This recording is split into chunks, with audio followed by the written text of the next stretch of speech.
Nigga, how we?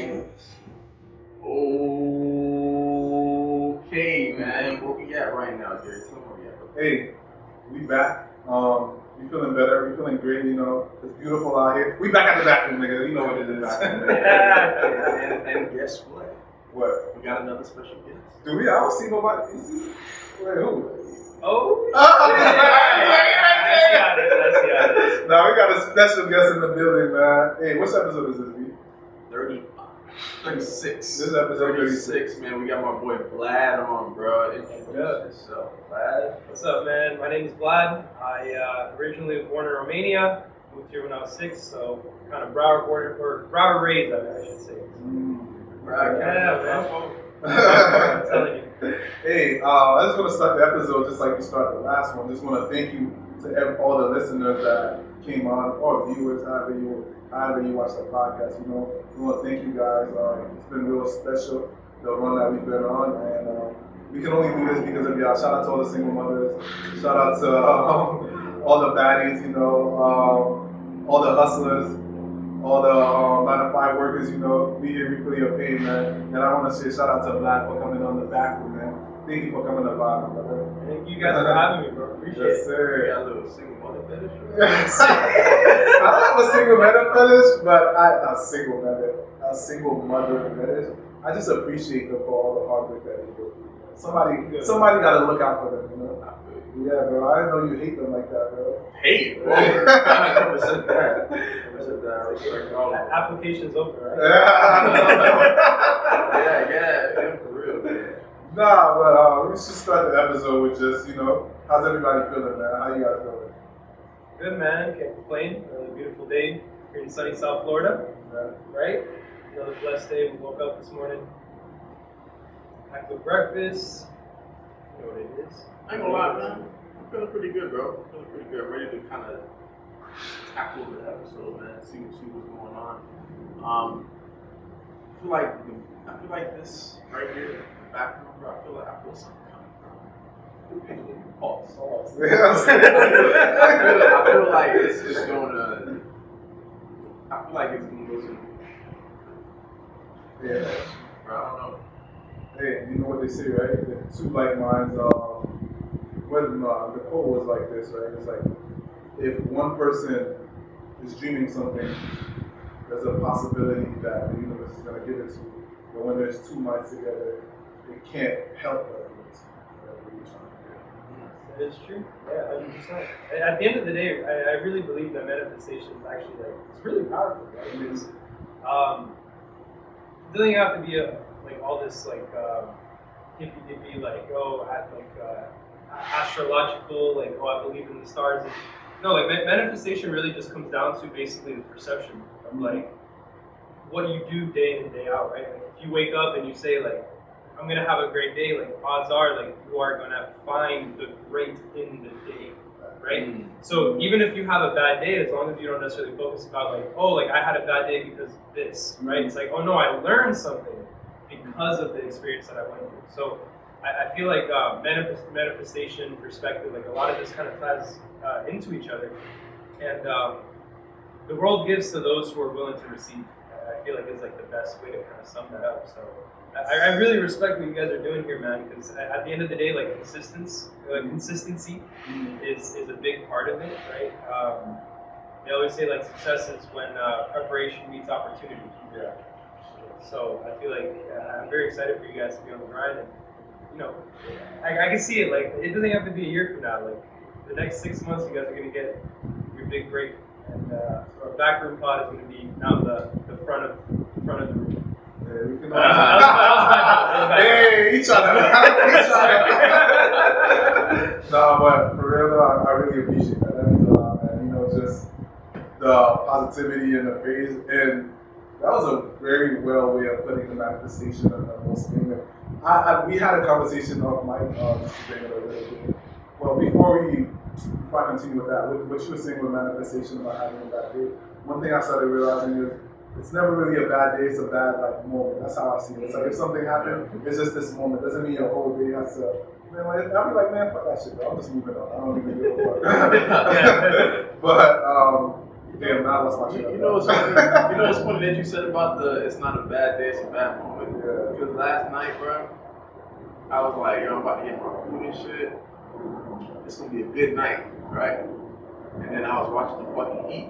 Oh man, don't even think that. Oh man, Bro, that shit got me tired. I was watching the fucking playing, bro, and these niggas they started off weak and then they just started turning up fucking 2-3, 1-3-1, bro, 3-2 zone, bro. They were just going crazy, and this nigga Jimmy Butler gets injured. My fucking heart just stopped. Yeah. And then the rest of the game, you can kind of tell like he wasn't the same, man. And just to lose like that, and I just saw the report. He's gonna be out for several weeks now, so you know, it was a bad moment for sure. It was a bad moment, but oh man, I couldn't get over that. Bad moment for him. Good moment for whoever's gonna be taking his spot, right? Well, it's an opportunity. Sure, we'll see. It's an opportunity. Hey, like you said, right? Preparation means opportunity. Whoever that person is, you better have been working your butt off. And, you know, Yo, I'm telling you. that's crazy. But finally get a chance. It's your moment. that's what everybody wants. It's a chance. Oh, now I remember what I was going to talk about. So what we were talking about off mic, right? You was telling me about dropshipping and stuff like that. So the way you explained it, it was very understandable. And I was like, oh, when I try to look at YouTube videos, they make it a little bit so complicated. But basically, I don't know if you want to say it. You want to say it? Yeah. So, I mean, the kind of bare basics of dropshipping is basically like, you find a listing, you have a product, whether, let's take, take the speaker, right? Let's say you find the speaker online, you find it for 99 bucks. And you basically just take the listing, you rebrand it, you relist it, and then you move it for a higher price. And when somebody's ready to buy that product, basically you just put in an order request from the initial website and get it shipped directly to the customer that wanted to get it. So the inventory never really touches your hands. You're just basically playing the middleman. Mm-hmm. But yeah, man, I mean, dropshipping is something that it started off very basic, right? It started off with a very simple concept like that, and it really evolved to now what you see, like if you kind of seen like the whole Alibaba, AliExpress wave, like everyone's kind of going into transitioning away from that form of enterprise to something that's a little bit more tailored to like private label. You have things like, for example, you find a manufacturer up in China somewhere, right? And they'll be making face rollers for girls, for like the cellular. And you basically interact with them. You say, hey, look, my name is Vlad. I have this business on the side. This is what I do. We want to take our logo and slap it on your product, and then what would it cost for me to get 1,000 of these to actually like make this be the private label, and this is what I want to send in that business for. So I feel like a lot of it nowadays, like the online kind of craze that's happening with just shopping, online shopping, a lot of this started with COVID. So if you think about it, I mean, we didn't really have a chance to go out and see a lot of this stuff in person. So, You think that was a good change? I don't know if it was necessarily a good change. I feel like it. Here's the thing. I feel like there's a good and a bad in pretty much both of those. And the reason I say this is because on one hand, you had the online market kind of blowing up a lot bigger now. So like, you had a lot more customers. So websites were forced to kind of up everything, up their standards, policies, the way that their website looks, the way that their standards are in terms of like shipping, delivery, like everything in between. But on the flip side to that, I feel like there's a lot of people that kind of took that wave and took advantage of it. Right? In my opinion, I feel that, you can fight me on this, but I think NFTs were probably like the biggest, like, what are we doing? Yeah. Like, as a society, like. Yeah. You know, it's funny. I really never understood what that means. NFTs? I tried to understand it, but I just never really. The bare basic for me is just you're buying an online picture. That's how I look at it. And from that, I was like, if there's no, like, I'm an entrepreneur, right, and an investor. If there is no basis behind like financing behind anything, I just think it's a scam. You can try to explain it to me however you want to explain it, but if there's no financials that shows me like this is giving you this return on your investment, I just think you're a scam and you're trying to make me buy into something. So I was like, yeah, I mean, you're not wrong, right, to a certain point. And this is kind of where because I looked into it because I was curious. I'm like, why are these people like spending all this money like with the whole like Bored Ape? Yeah. And so the premise of it was that NFTs they stand for non-fungible tokens. Pretty much what that is you buy the intellectual property of a specific image. Take memes back in the day. Like imagine if you can single-handedly own the troll face, like that black and white picture that was like super popular back in the day. So if you own the intellectual property of it, that means that you can use it for any kind of commercial rights. Like you could throw it up on a shirt, and you can sell that shirt, and like that's your shirt. And if anybody else tried to use that same picture, they have to pay you. Or you could send them a cease and desist, say, hey, you can't use my picture, this, that, and the other. Now, the problem was, at least in my opinion, is that people you can create and you can mint pretty much anything. Like I can take a picture of a trash can, mint it, and put it up, and I can sell it, and like whatever it gets sold for, and like. At the end of the day, like the people really determine the value. Exactly. Such as, I mean, anything else really. If you think about it, like, why are like the high-end name brand of clothing so expensive? Like, obviously, you have like the material costs and what it came down to it, and craftsmanship. But beyond that, it's the perceived value that this person has money if we wear this, right? At the end of the day, like we are the ones that give the value to all these things, like. Gucci, Louis Vuitton, they wouldn't be where we are or where they are if we didn't actually spend the money on it, right? I'll say the one thing is I've worked at Louis Vuitton.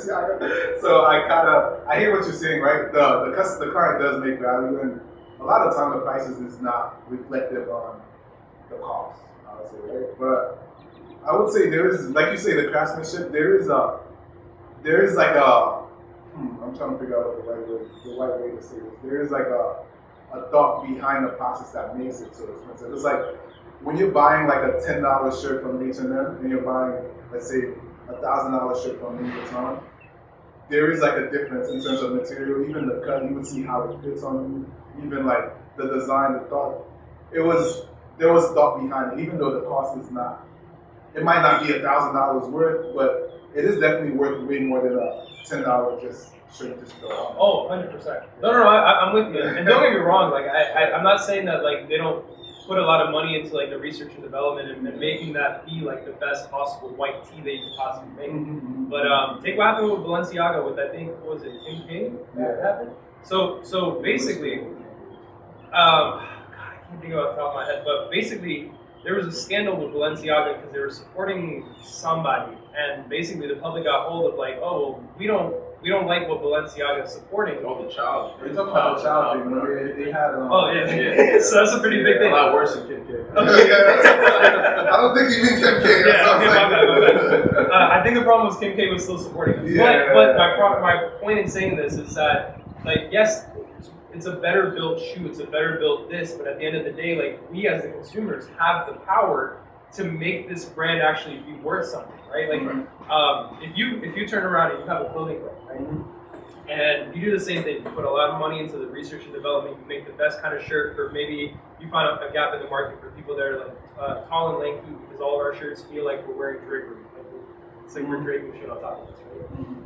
And you find like a really good way of doing that. And your shirts are genuinely the best in its field. But let's say you do something to where you're not good in the public eye. It doesn't matter how good your shirts are. Like, nobody's gonna buy it because nobody wants to be seen wearing it. Yeah. That's kind of where that perceived value comes in. You gotta have a good Reputation. Yeah, that's A clean slate. that's definitely important, especially I feel like in any aspect, bro. Because once people see something bad come out about someone or something or a brand or whatever it is, then they just slowly start to turn away from it. Cancel culture. Yeah. Cancel culture. And I feel like people look for that too, basically. Like you said, the cancel culture. I feel like people look for things to cancel because they're jealous. Well, I mean, jealous. It's the next wave. Like, people want to be like at the heart of it. They want to be involved. They want to feel like, yo, like, you know, I'm with you on this.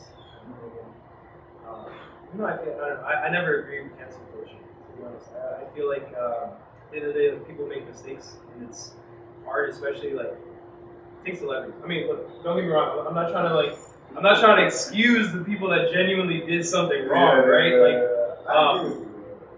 but there's some people that like just they deserve another chance. Let's say like they did something wrong one time and they got caught for that or whatever. Like maybe like I think the height of the cancel culture was that people were actually going back to like the archives of like YouTube, TikTok, Vine. That's what I was gonna say. Like people's tweets and shit like that, like 20 years ago, and it's like not even two, like 7, 8 years ago. Like people were like they'll pull up like Facebook things from like when they were kids. And it's like, dude, like we were all different back then. Like the society as a whole was different. Like we were accepting, technically, even though it wasn't right, like, we were still accepting of a lot more. And like, right.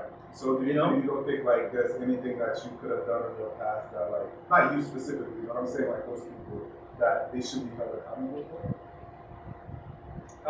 Just because it was in the past?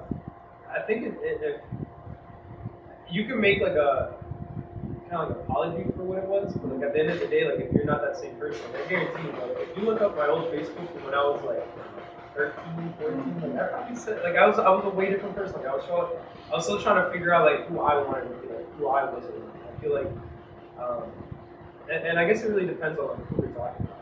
Like, if we're talking like 10 years ago, you're 30 and now you're 40, like you're still an adult, right? It's funny that you're saying this, right? Because I think, not trigger warning to whoever's listening, but me and Brandon was having this on the podcast, right? We were talking about like, I really hate to bring this up, but this Chris Brown situation, right? And how he was like a kid back then, right? And how a lot of people try to hold them to it. And then Brandon was saying pretty much going against that. And he was saying that just because he was 19 or whatever, he was still a grown up with that, even though that he couldn't have grown past that situation and stuff like that. Which, I mean, I understand why this subject is so touchy because like anybody hitting a woman, it's very tough. Especially with men having this conversation, it's different. But I agree with you. It's just like, where's the line to let people grow, to let people evolve? Because the way I see it, it's like, show me anybody that's been perfect in your life that's never done any fucked up shit that people wouldn't judge you for. Yeah. I feel like that is one of those extreme situations, but like I'm talking about like just little petty shit. Like people will just call somebody the F word, right? We used to use that. We used to use that. You know what I'm saying? Like like and it's funny because when I used to use that shit, I never used to mean. You know what I mean? You used to use the F word? Yeah, when I was in elementary school. Like we used to call it, you know what I'm saying? We used to call our friends that shit, but we never meant that word. Yeah, we're like the R word too. The R word, exactly. Yeah. Like what's the R word? I really don't know. I was about to do a gesture. Oh, really? That's bad to say? Yeah. Oh, yeah. Okay. 1000%. Yeah. It's just. But it's just kind of how everything evolved, right? Like that's kind of the whole premise of what I was saying. Like back then, there were certain things that you could have said, and everybody was kind of on the same page. Even though, like nowadays we look at it, and we're like, yo, like, looking back on it, it's not right what we did or what we said. But for example, take jokes, right? Like, there's a lot of comedians that have like censored themselves. And there's a lot of comedians that have kind of been put in that limelight of the cancel culture. Yeah, exactly. Like Dave Chappelle, but the thing is, like Dave Chappelle is like unapologetically him, right? Like you love him or you hate him, but he's not gonna be a people pleaser, regardless of how you feel about him. Like he's gonna speak the way that he's gonna speak, and whether you stick with his side or not, like it's just kind of like the situation. But comedy back in the day was so much different. You used to be able to make jokes. Like I don't know. I feel like there's a lot of people that got more sensitive nowadays. Like there's certain things you just can't say, or like it's almost like there's certain people out there that nowadays are actually like praying for your downfall. Like they want you, they're waiting for you to say something that they could be like, got him, Yeah. And jealousy, hate, all that shit. Jealousy, hate. Like a lot of people don't want to be like, they don't care for forgiveness anymore. You know, like they want to hold something above them. Like that's. And I guess that kind of brings us to a topic for today. It's just kind of like certain things in society that I feel like, or you would think that needs to change. Like, we say people are not willing to be forgiveness anymore. Is that, why do you think that is? You said people aren't willing to forgive. Yeah. Like, why are we so? It's kind of like if you make a mistake, that's defining who you are now. Yeah. It's just like, why do we not give people a chance to grow? And that's just not even with just like life. You can see it even in relationships and like the day to day. It's just like, you've done this to me. Now it's like you are this, and you never got an opportunity. I feel like part of that has to do with there's some people that, well, I don't want to say something. There's a lot of kind of hostility in the world. And like, ironically, I feel like we're a lot more like separated as a society now than we were back in the day. I feel like part of that has to do with Do you think that? love. Well, I was gonna say like being somebody that is like all loving and makes you very vulnerable. I feel like a lot of the time people take advantage of you because it ties into a lot of it. I feel like in the world, so many people are and here's what I want to preface, right? Because I don't think it's a world kind of thing. I feel like part of it has to do with number one, where we are in South Florida. Because if you go to different places in the world, like and different places, even in the U.S., like they're not like that. They're a lot more relaxed and kind of laid back. Like they have a smaller kind of tight knit community. I feel like because we are where we are, like we're in so much of a melting pot. You're always having to kind of guard your own space because you don't want somebody coming in and kind of disrupting your peace and your way of living and kind of like imposing their views. And, I don't know. I feel like that's part of it now. I would agree with you. I think so, man. But it's kind of like a double-sided thing, right? Because I feel like in some areas we're more together, but in some areas we're more separated. Yeah. You know what I'm saying? Like, I think the example you gave was kind of interesting, right? South Florida, how it's interesting because South Florida, since we are such a melting pot, like if you come from somewhere else, like certain parts of America, like I was having this conversation with my coworker. We were just talking about like how different people view like maybe races like black people and stuff like that. So I was saying like it's interesting for you to have this perspective because we're in South Florida where you see so many different races and you get to interact with so many different people in certain places. You don't even get to see that. Like you only get to see what you know and stuff like that. So it's interesting that you say that, and even though we have so many different places where we could get together and show the love to each other, but people tend to just go back to whoever their own is, never including, which is, I think it's pretty interesting. I've always been viewing that, like, I'm the type of person, I love every culture, like, listening to Spanish music, like, whatever. I want to know, I like to travel too, like, I want to know, like, what is this, and I want to, like, eat different cultures' food, like, I just want to experience, but, I also think, like, the main cause of that is, I think the society's we've been pushed this narrative of fear, like on social media, just on what people are and who they're supposed to be. Yes theory actually is really cool. So their whole premise, they actually kind of got popular back in the day, but probably their biggest stuff was they sent an email out to Will Smith to go heli bungee jumping off of the Grand Canyon. Never heard? Yes. Thank you. Yeah. But yeah, so like their whole thing is seek discomfort, and it's funny enough. Like I love that model because as much as we can sit here and say that like we are a world divided, and there's a lot of people that are not willing to kind of go out of their way for you. On the complete flip side to that token, like there are a lot of people, like more than you think, that are actually willing to. They want to be open, but they're afraid that if they open their hearts, they're going to let the wrong person in, right? And so when you put yourself out in a space where you seek discomfort, you find yourself kind of putting yourself out there, right? Like saying like, oh, I don't really want to do this, but I'm going to do it anyway. You never know what the world kind of has in store for you, and like what the journey you're meant to go on is. So I'll give the best example. There's a time where a friend of mine, so I was working at T-Mobile at the time, and we had like a little meeting between two of the stores that we had, and there was a guy from another store, and him and I just kind of hit it off just by us talking about random just bullshit through the store, like talking about how sales works and kind of the psychology behind sales, and like just on a quick thing, he was like, yo, have you ever been to like a sales conference?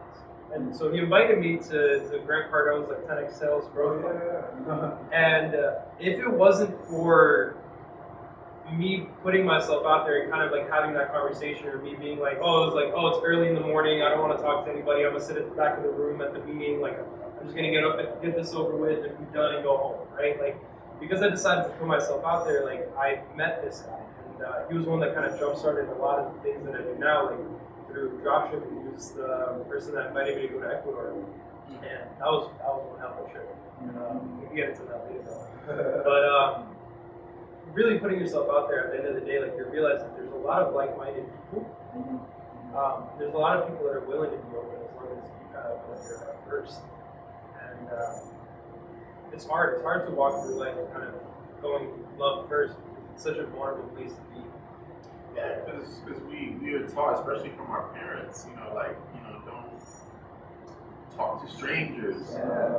You know what I'm saying? Don't, like, it just kind of like, and that's kind of, what puts everybody in their own box, right? It's either you listen and you stay that way for the rest of your life, or kind of branch out and get more extroverted and start talking to different people, and then we start building more connections. So, but you kind of understand why they say that, right? Because, there's fucking fucked up people out there. Oh, yeah. So. Okay, so the thing is, right, there is fucked up people out there, and when you do lead with love, you can definitely get hurt, right? So, but I think that's just part of the human experience. Don't be scared to get hurt, because that's just part of it. But I also wanted to add this part, right?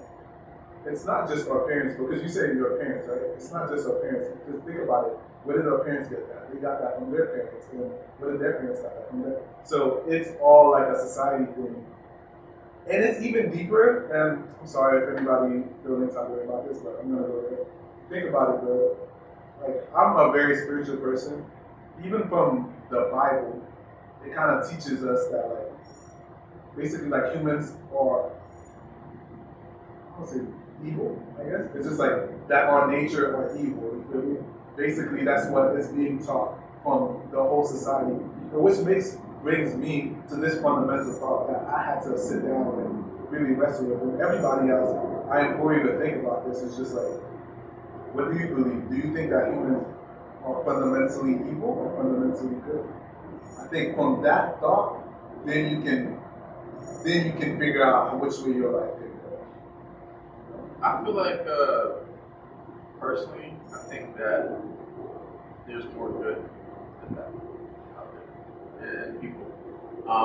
But the problem, well, not that there's more. It's just like, what do you think our nature is? I think our nature is to be fundamentally good. Like I feel like our nature is to do right by others, but the problem is because of traumas and things that happened in the past and the shitty world that we live in, because of what we see on TV, all these things that are projected and that we're seeing, we're easily influenced as well. And some people don't have that strong mind to kind of block that out. So we see, this is not like an evil thing, but like the thing, like, bro, I saw these parents hosting a fucking birthday party for their little girls or whatever like that, bro. And they were having a fucking, like, they were like 5, like elementary school type shit, like having like a sexy red contest, bro. Like singing that shit, bro. You know what I'm saying? But I'm just saying, just like little things like that, bro. You gotta, bro. Sorry, I did, like the imagery just popped in my head. Yeah, I was I'm just like, bro, like you gotta, like, you know what I'm saying? Like, it just. I think to kind of like tie into what you were saying, like nurture versus nature, right? So like nature, like you put kids in a room, like kids they don't have the social awareness to even you're black, I'm white, he's Asian, he's whatever. Like we don't care. Like a kid is a kid. You like this toy? Cool, I like it too. Let's play, right? Like I think fundamentally we are good. Like I think us as individuals are meant to kind of find our own way, and it's so hard because. Especially now more than ever, like not only do you have your influence from your parents, you kind of have to pray that your parents are good. You don't really get to choose them, right? And number two is you got to pray that you kind of meet the right people along your path and that you trust in your path. And as a kid, I feel like that's really hard because you always want to fit in, like right? Like as a kid, you're like, damn, I don't want to be the odd one out. I don't want to be kind of like FOMO, like fear of missing out. I don't want to be that kid that's like stuck in the room. I don't want people to talk about me in a weird way. I don't want. And so what you're doing is you're kind of conforming not to necessarily what you want, but you're conforming to what society necessarily kind of like needs from you for you to be able to fit in with whatever environment you're in. You grow up in a prep school with a bunch of rich other folk, like you're gonna kind of be more towards that. You hang out with a bunch of people that like fishing, you're gonna eventually like fishing. So I feel like that the evil kind of gets bred into us from the environment, number one, and who we choose to surround ourselves with. But I don't think people are inherently evil. We don't get born evil. To kind of tie into your spiritual side of it, like Jesus died for our sins. At the end of the day, you're born like a clean slate. You have that influence and you have these like worldly experiences that paint who you are. And so that's why you do prayers, you go to church on Sundays, you have that kind of like revitalized faith to be able to live through the world so that way He can continue to take care of you and like forgive, right? So that's kind of how I would tell it.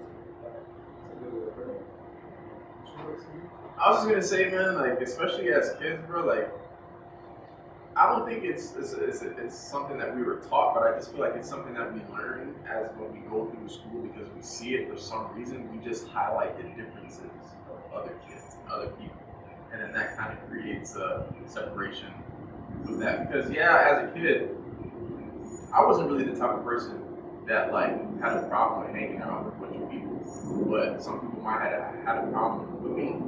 You know what I'm saying? Because like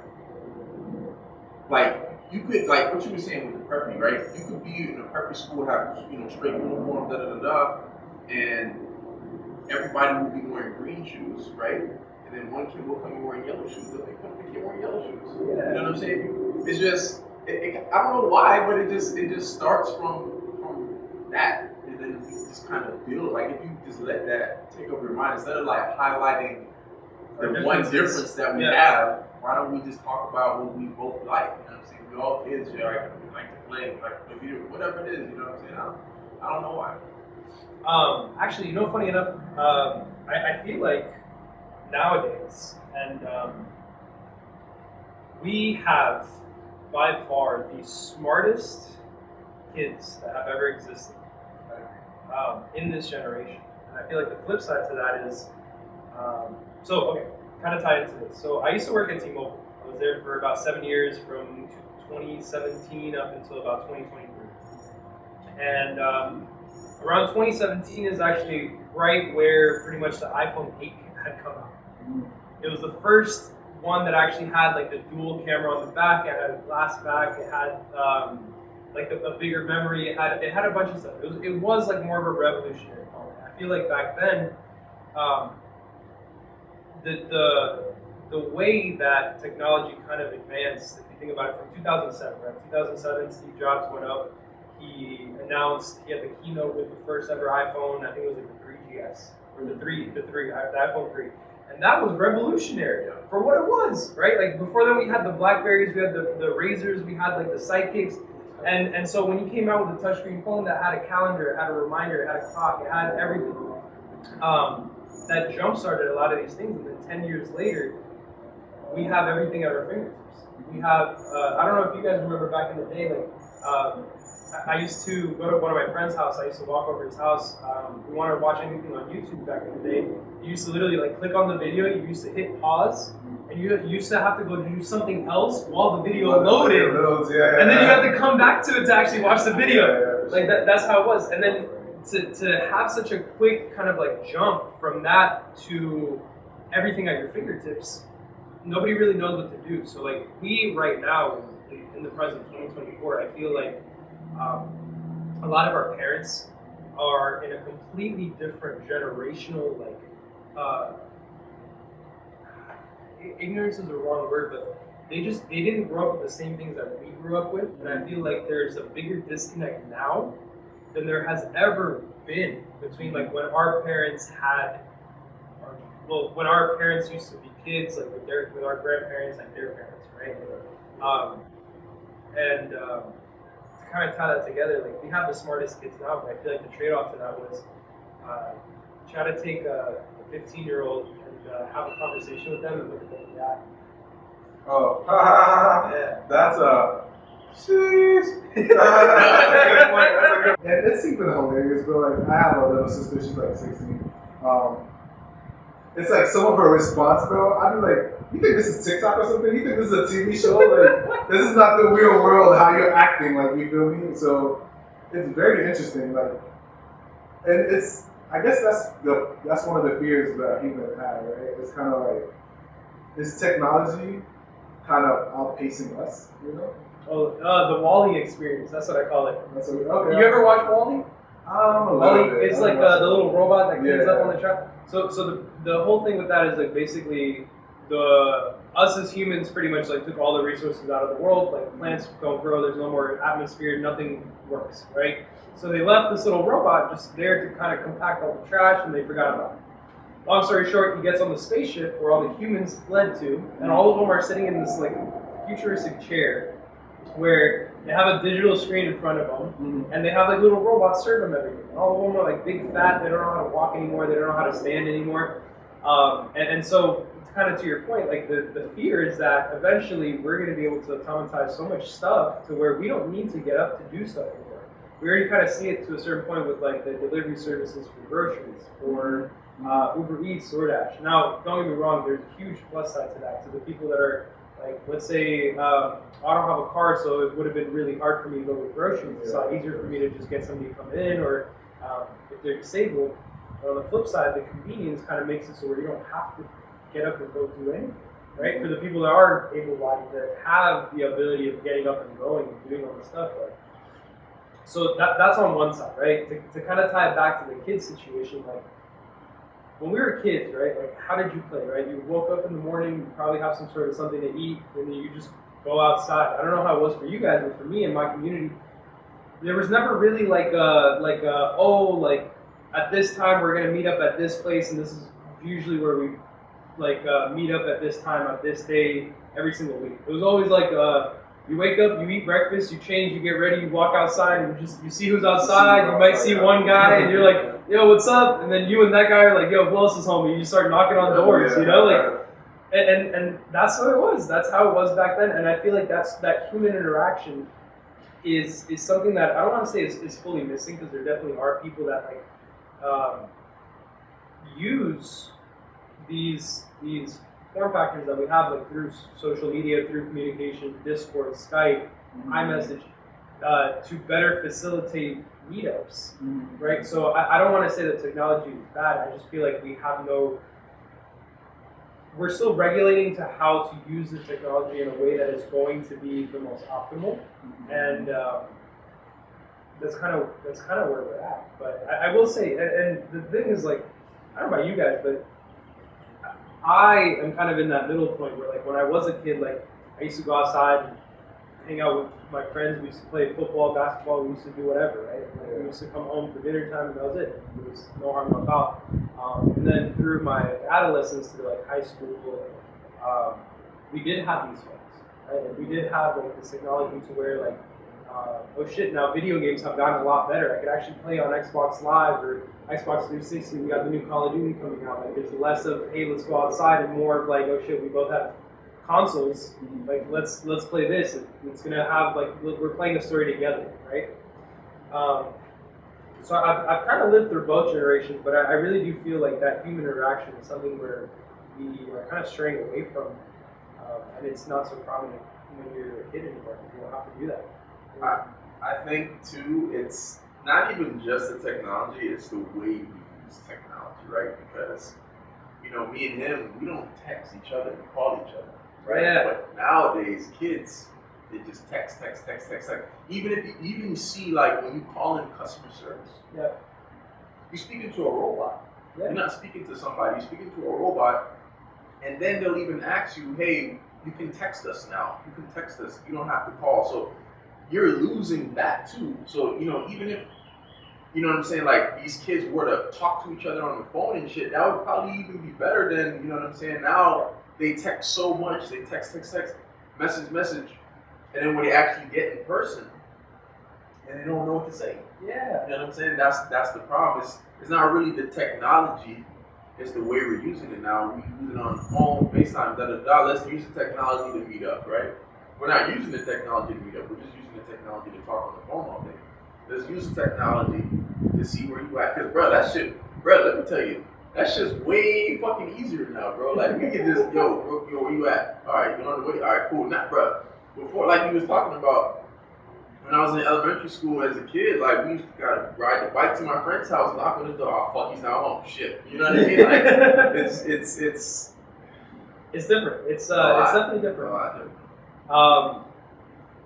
So a couple things that I do and like that so my girlfriend's sister is, I think she just turned 20.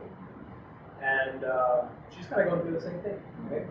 And one of the things that I like to tell people a lot of the times, if you ever want to get past that, or like that social anxiety, like looking somebody in the eye, or like talking to somebody, or like there's so many people that are afraid of like, figure you go to like a restaurant, right, and they mess up your food. Most people won't even say anything. They'll just sit there and be like, oh, I know my order got messed up, but I don't want to inconvenience somebody else or cause a problem, so I'm not going to say anything. I just do that. My girl would say something though. Yep, and it's always the girls that say that shit. So the whole point, and this is actually like one of my favorite exercises. Anywhere you go, if it's Publix, Walmart, ordering at McDonald's, going to Barnes and Nobles, whatever, it doesn't matter where you go. When you get to the checkout, ask for a 10% discount, or just ask for a discount. It doesn't matter. The goal of this exercise is not to save you money. Most of the times, 9 times out of 10, they're not going to give you a discount. But the whole premise of this is to try to get comfortable being uncomfortable. Because there's a lot of people that don't like to be uncomfortable. So many people just kind of like ride the wave of life because they're too afraid to speak up. So when you put yourself out there and you ask, like, hey, can I get a 10% discount? They're like, why? And you're like, oh, just because, The worst they can say is no, right? And so that's a big part of it is once you get to a point where you're not abiding by society's rule because that's what was previously like put in place, and you actually start thinking like an independent as like an actual person and saying like, wait a minute, like why are we doing this? Why can't I do this? Why do I have to abide by this? Like take it as like give you an example, like you're on the road and you see everybody just lined up on one side of like like a 2-lane street. You see like all the cars on one side of it, and you as a sheep just go, all right, cool, let me get behind them, as opposed to just going into the other lane and being like, I wonder why this one's like, why people are not here. Yeah, I feel like it kind of ties into like the whole like just learning to be comfortable being uncomfortable.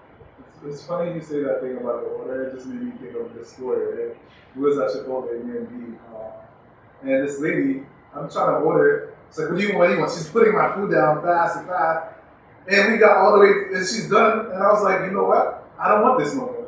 And Brandon was like, are you going to be that guy, bro? He says he's going to be. I was like, no, she didn't put my food with love, and I'm not paying for it. I don't give a fuck. And I was like, get out of here. Like, I don't care. Like, I don't care to make you feel she's looking at me. I don't care. You're not going to make me accept something that I don't want to accept. So that just kind of ties into what you were saying. And I guess my question was, right, I think you kind of speak on this, right? We're talking about, like, people being uncomfortable with situations and how to use technology. my question is just kind of like, how do we get past that, like as a society? What do we need to do to become more comfortable interacting with each other? Because my one answer with that, and I'll let you guys talk, was this. For me, my answer was like, get more physicality into your life. That's kind of like what Master Shimon said. But it's kind of like, just start going outside, just start exercising, doing things that, like, gives you more energy and gives you a little bit more confidence with yourself. So that's right. I think you have to realize that society as itself, as a whole, likes being comfortable, right? But that doesn't mean that it is beneficial, right? And I had to learn that too, because you like you said, you go and you ask for the 10% discount. That's very uncomfortable. Some people, they go to the store, they shop, they don't look at nobody, talk to nobody, say hi, nothing. That is comfortable for them. But is that beneficial? No, because you're socially awkward. You don't want to interact with nobody. That's not going to help you in the long run. Yes, it's keeping your peace and your sanity, but it's not going to better yourself. And I think we have to look at the benefits of being uncomfortable versus the benefits of being comfortable, because it's easy to be comfortable. But to be uncomfortable, that takes a lot more mental toughness, mental strength, and you just have to try to just be the best version of ourselves. No, I think you kind of hit the nail on the head with that. Like, comfort is great because obviously at the end of the day, like, we want to optimize the way that we live, and I feel like comfort and optimization kind of go hand in hand when it comes to how we create products to help us in our daily living, right? But at the same time, like, to what your point is, like the socially awkwardness of it, like, how independent can you possibly be to where you don't need to talk to anybody to be able to completely live your life? And if so, like, is that actually a good thing? So I was watching this video, right? And the video pretty much, to kind of sum it up, was basically that the opposite or the cure, quote unquote, for depression is socialization. Because if you are kind of forced to put yourself out there, you're forcing yourself to be out with humanity and the human touch. And, like, the energy, and whether you like to believe it or not, energy is needed, right? So, one way or another, like, you self-secluding and kind of staying in that depressive state, the only thing you're doing is kind of putting you further down into the hole. And I feel like we're going to see a rise in, like, cases of depression as technology grows until we, as a society, learn how to figure that out. And I feel like realistically, it's going to get better when we and our generation actually becomes parents, because I feel like because we kind of grew up with it more than what our parents did, we know kind of how to handle it a little bit better. Because our parents are so kind of out of touch with how it feels to grow up with this kind of technology at your hands, they don't know what it's like to go to school anymore. Like, there's so many things that have changed from when they were kids to where they're trying to give knowledge that, even though it is still applicable, it doesn't necessarily fully translate to how it's like growing up now. Obviously, the fundamentals are still the same, but when it comes to technology and the isolation part of it, it's very hard because we've never had to experience that. I'll tell you something too, man. Pretty much what you were saying. When I was in high school, no, I was in college, like the early stages of college, that was one of my most depressing stages because I was going to school, right? And every other day that I wasn't going to school, I was going to work. So I had no free time at all. No free time. Niggas was going out, doing this, doing that, and I just stuck working and going to school. I couldn't see nobody. I didn't see my friends. I didn't see my girl at the time.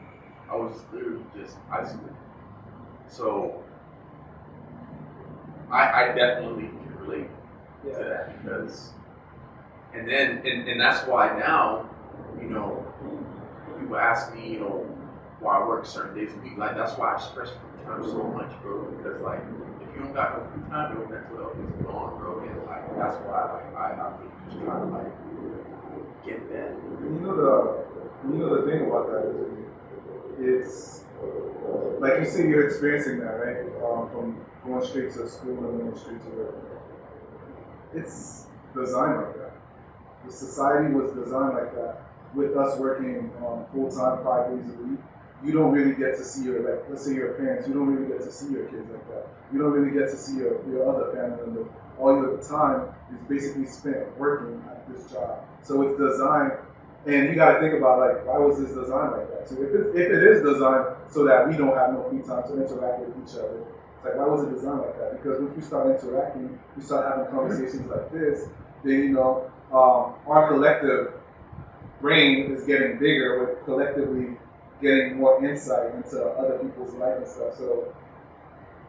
So sorry. Keep us down. Well, it's to keep us down, but not only that. So if you think about it, like why was the 5-day work week created? So back in the 60s, where we had this whole like perfect American household image, where it's like the husband used to go to work, used to provide for his family. He used to work full time, and off of just his salary alone, he could actually take care of an entire household. He had a house, he had a car, he had a wife and 2 kids at home. The wife would stay home, she would cook, she would clean, so that he, after he got off of work, wouldn't have to do anything, right? So we still have that same exact ideology, but it's not the same anymore. Because now you live with your significant other. Both of you guys still have to work full time just to afford the rent, right? You guys both have to split the responsibilities of cooking, cleaning, trying to afford any kind of free time that you have. And then if you take into account you got any kind of animals, you still got to factor them in. And then God forbid you want to have kids. Like, what's, and so it really is designed in a way where it's not healthy.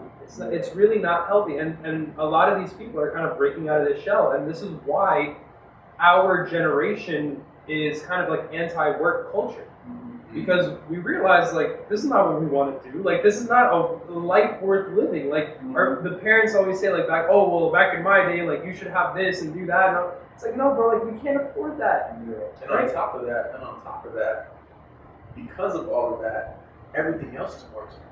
Your payments, the groceries are more expensive. So guess what? People gotta afford the rent. People gotta afford their car. And then guess what? Now we're buying McDonald's and Burger King for dinner because we can't get those stuff. Yeah, 100%. Another thing that ties into it. In high school, they didn't teach us about money management at all. Like we may have had one class in economics back in senior year, if you're lucky, that taught you how to budget, how to put your 80-20 rules away. Like they didn't teach you about how to build credit. Most people don't even know how to build their credit. They go, oh, I've never used it. Like you could be 20, 30, or 20, like early 20s before you even try to do anything with your credit. Like our parents back in the day, they used to be married by around 25, 26, have kids by 28, they had a house and everything set up by 30. It doesn't work that way anymore. Unfortunately, it does not work that way anymore. And so we have to find a different way of living this life. And I feel like that's why a lot of people resort to what they have to do to survive, whatever that means for them. Like, just having a job isn't enough to survive. Having a job gives you enough to... Actually, no, sorry, let me take that back. It gives you enough to survive, but it doesn't give you enough to thrive. To thrive, I guess that's one word. I feel like it doesn't give you enough to live. I was about to say the same thing. Just to live, because it's like, I mean, to tie back in, this has been a long episode, we're getting to cut it off, but to tie back in, like you said, you went to Ecuador, so I'm guessing you're a person that likes to travel and stuff like that, so just having that time, you want to say kind of like how important that is to opening your mind state and stuff like that, because I like to travel too. You want to talk about that real quick before we go? Yeah, man. So I'm originally from Romania. My parents actually ended up moving here back in 2004. So I was born there. My parents were raised there, and they actually retired back in 2019, and they moved back, right? So around 2015 onwards, we kind of made a commitment saying that, like, yo, we're going to try to visit back to the home country. We have a house there. And whenever we go to Europe, because it's so easy to travel from Europe to any other country, we want to do that. So I've been kind of all over. I've been to Sweden. I've seen the Northern Lights. I've seen the solar eclipse here in Tennessee. I've been to Malta. I've been to the south of France. And a lot of that kind of comes down to, like, I've forfeited. Like, I didn't want to go to college after I got out of high school for the simple fact of, like, I feel like traveling and kind of experience and really like living life like on your own skin is more important than just reading a book and understanding. Wish I would have known that shit. Hindsight's 2020, but it's still it's not too late, man. I promise you. And to a certain point, it's the same thing. Like I'm at a point right now where I'm not looking to live to make $200,000-$300,000 million this year. Like that's not my goal, right? We are not guaranteed anything in this world except for death and taxes.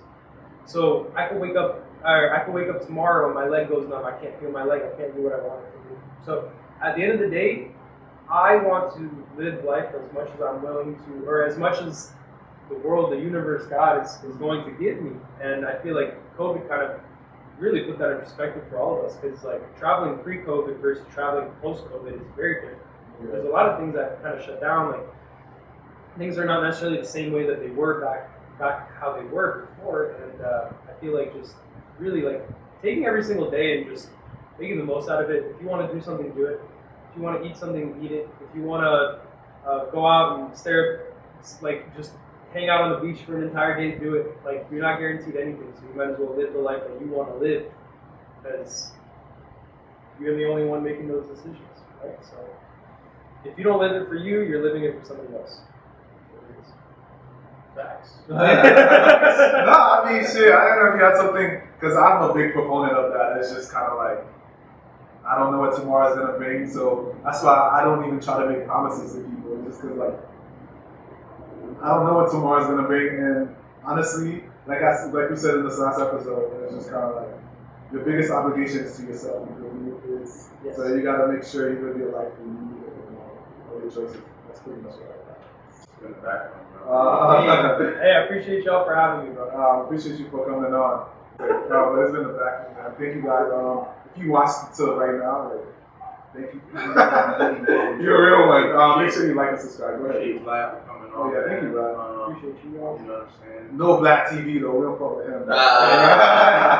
Hey, you'll never see me and him in the same room. That's all I gotta say. But it's been the background. Thank you.